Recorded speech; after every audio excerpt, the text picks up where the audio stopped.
Hello, welcome back to Tarot by Andy. Thank you for being here. This is my vibrational reading. Please do your own research for entertainment purposes and allegedly. Hi, you guys. I hope you're having a great day.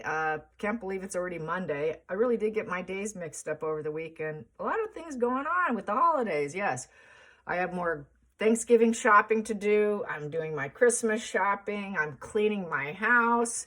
I have a doctor's appointment, so let's get on with it. So here I am, let's do it. So today I want to talk about emotional incest of Megan doing it on Harry as if she's his mommy. Yeah, so she pulls the emotional incest game on him. There was a really good question by a viewer. Her name is Paula. What is her last name? Let me give you credit for this question, Paula.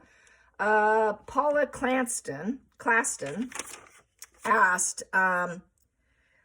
basically why does he care about her if they may get a divorce? Very good question. Excellent question. And the reason is the emotional incest game she's playing by being his faux mother, and that she talks to Diana, quote unquote, all in her mind, fantasy, playing mommy. And it's also brainwashing. She has brainwashed him to think that she's one of those types of people that can unalive herself. She pulled that in the UK. She uses her emotions to manipulate him, control him. And through that emotional incest, I'm like your mother. You don't want to kill me because that'd be like killing your mother all over again. It's a huge, dark master manipulation tactic game is what she's doing. And so that's why. It is complete emotional incest, very incestuous. And it's just total brainwashing. She's made him think that her emotions matter and that you owe me. You owe me. You don't want to kill me off. I'm so emotional. I could off myself. You don't want to disappoint me. You promised me. You promised me. You promised me. Oh, the promises you promised. You promised me you would never let me suffer. So that's like holding him, pinning him against a wall over some kind of love bombing promise in the early days. You promised me before we got married you would never leave me high and dry, broke, poor, fill in the lines, okay? Now you owe me because you made that promise. And they make people, they pin people against the wall against those early promises from the early days of the relationship. Then when it falls apart, they fall back on it and say, but you promised. So now he's held to it. It's unfounded, but that's exactly what they do.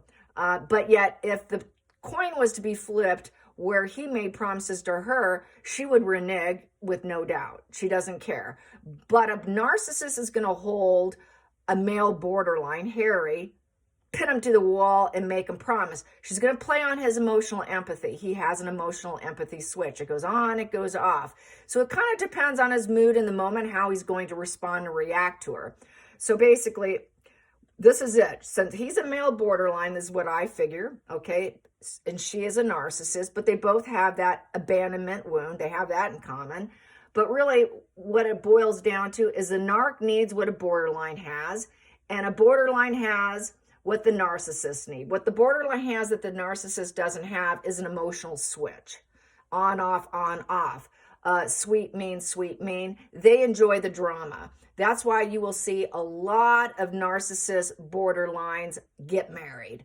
Very common to see the two of them hook up and get married. Narcissists love that borderlines can be highly sexual, that they will just love the person to death because they're chasing after love. And the narcissist it wants adulation and control. So they give each other what the other one doesn't have, in essence. They kind of fill in those gaps that are missing. So that's why they tend to hook up.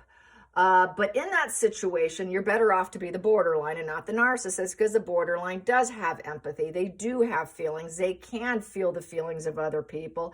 He can tap into her moods.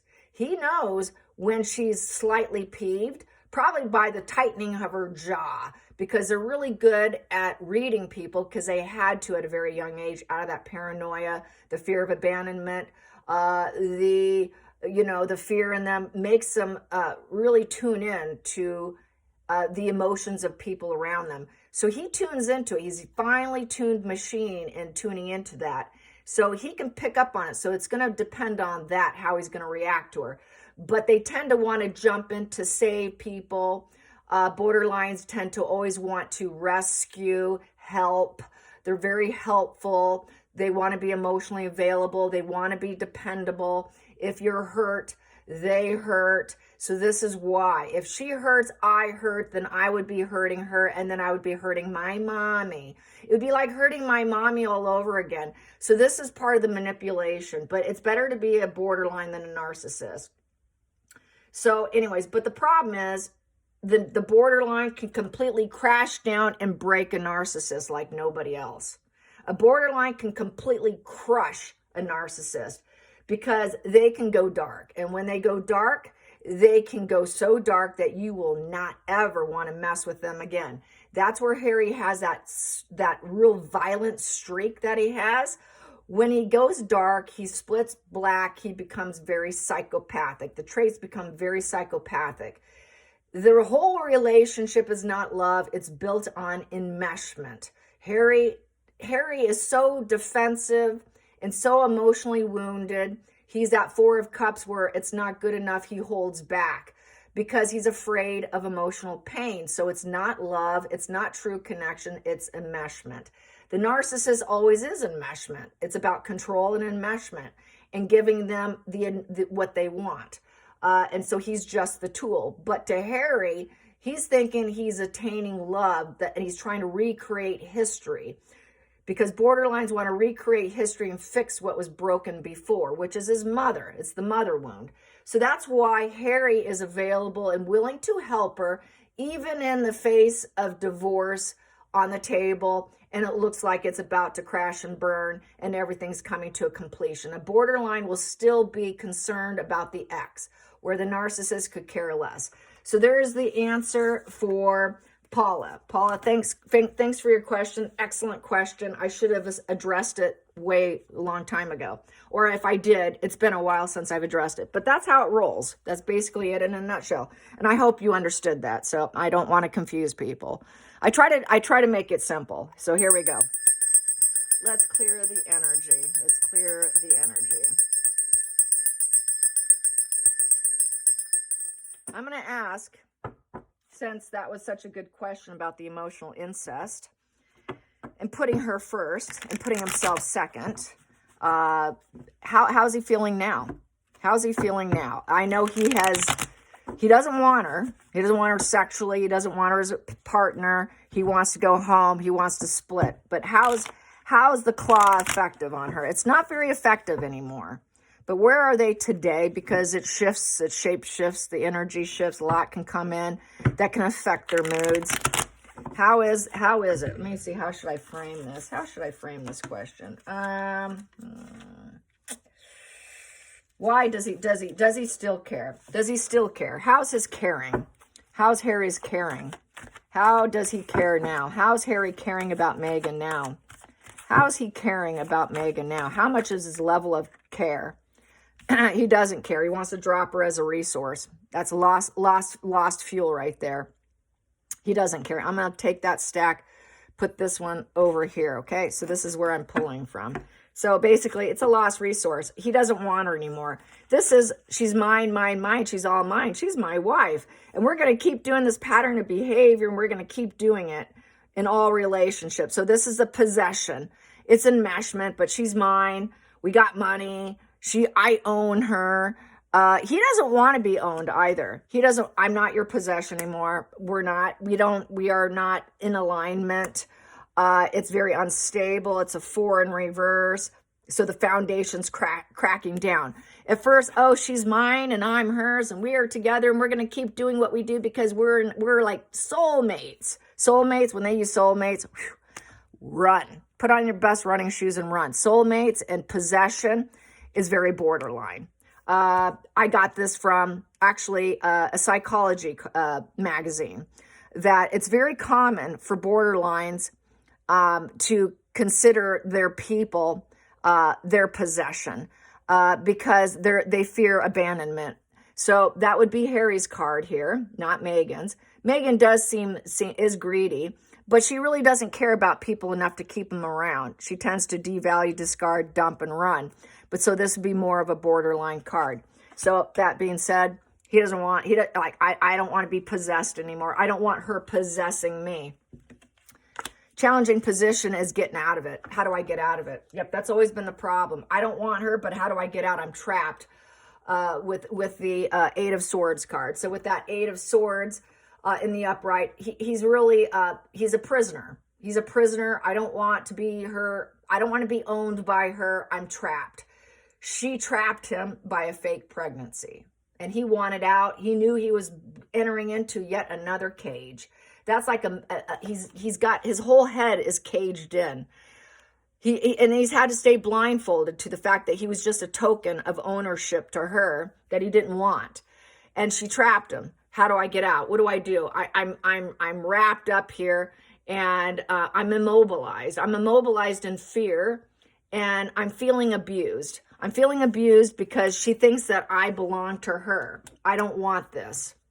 And how do I manifest getting out? How do I cut these cords free, take off the blindfold? Because people have been telling me, but I've been ignoring it.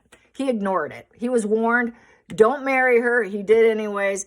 And now he got what he was fearing most, which is someone's completely got you wrapped up and completely trying to blind you, tell you what to do. Don't look, don't see. You're stuck with me. It's a very stuck card. And he felt stuck. I believe because it was a false pregnancy narrative. Total narrative of fantasy on her end.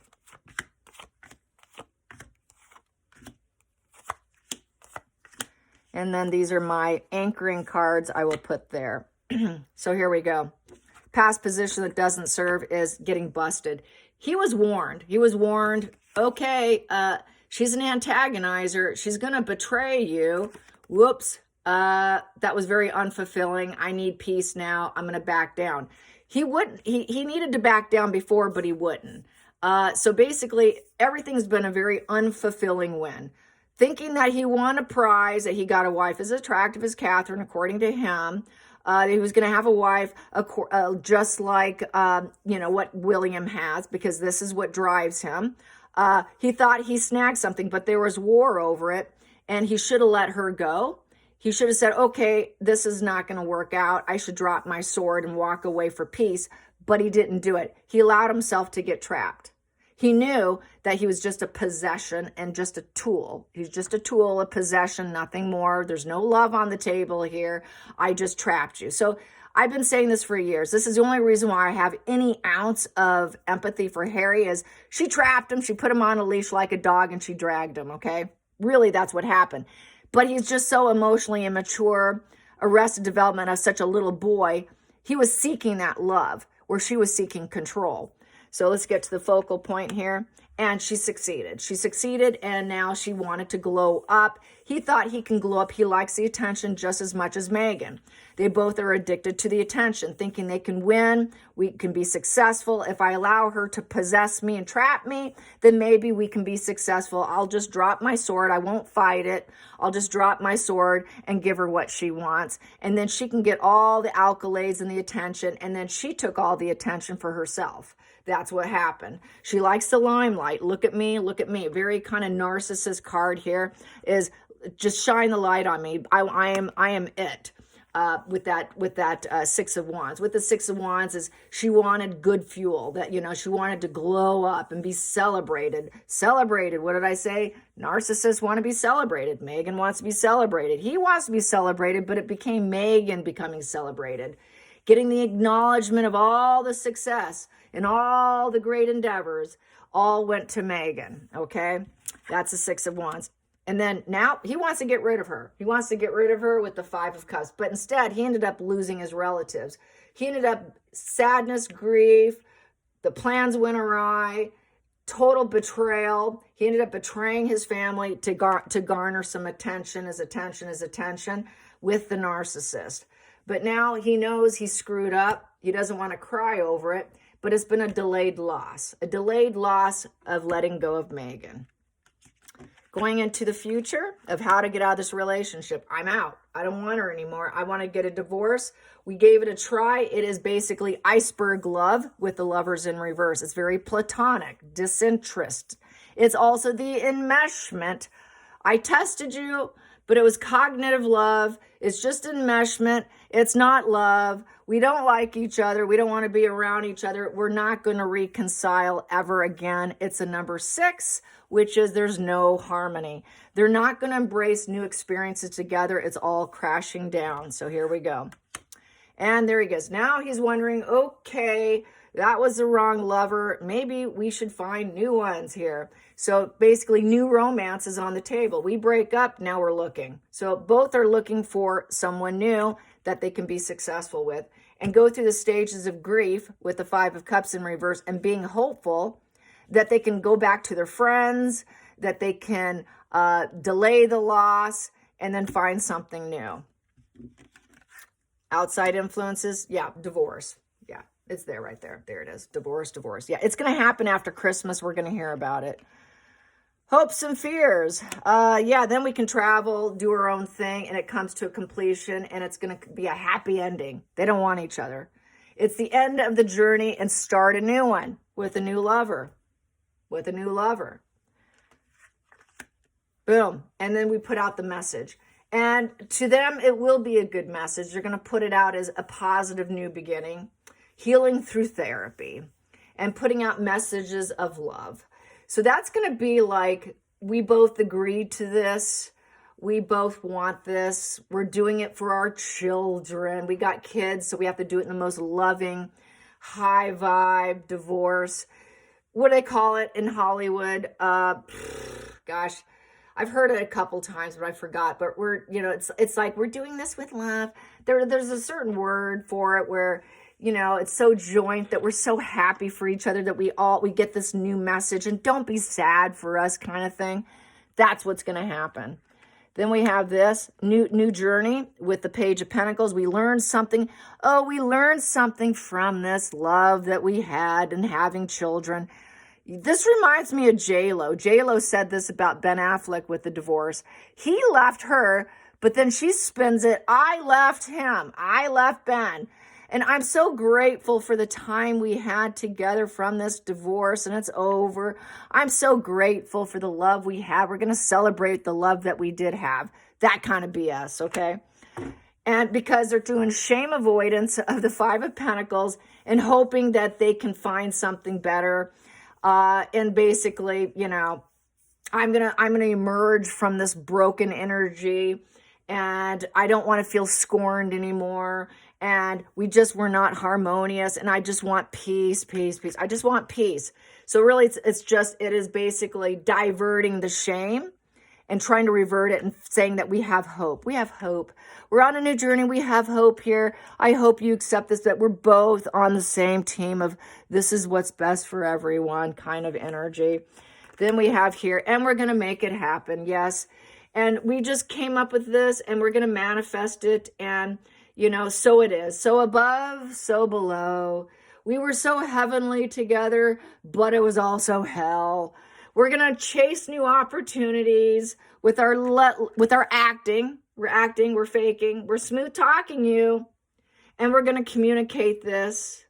And we're just full of resources of good communication. We're going to keep the communication going. And, the universe is going to bless us, and we're just going to find the power in our own lives separately. Sometimes, we'll do it together.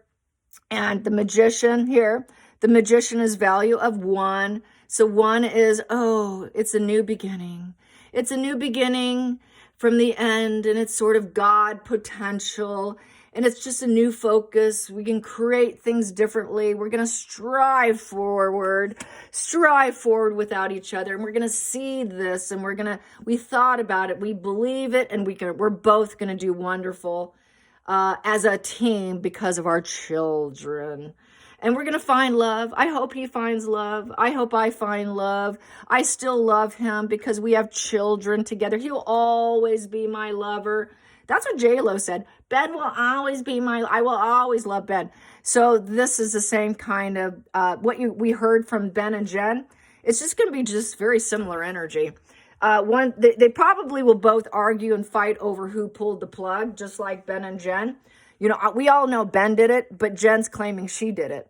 The narcissist isn't going to want to admit that the borderline dumped the narcissist, but usually it's the borderline that dumps the narcissist. It's not the other way around. Especially if they can keep tapping into the borderline's empathy and getting control of them through that empathy. That's why narcissists love borderlines. They're full of caring energy and nurturing until they go dark. And then when they go dark, you better duck. So she likes that empathy side of Harry, and she utilizes it as a incestuous mommy. So I guess I'm going to call this video emotional incest. I hope you enjoyed this. Till next time, like and subscribe. Bye, you guys.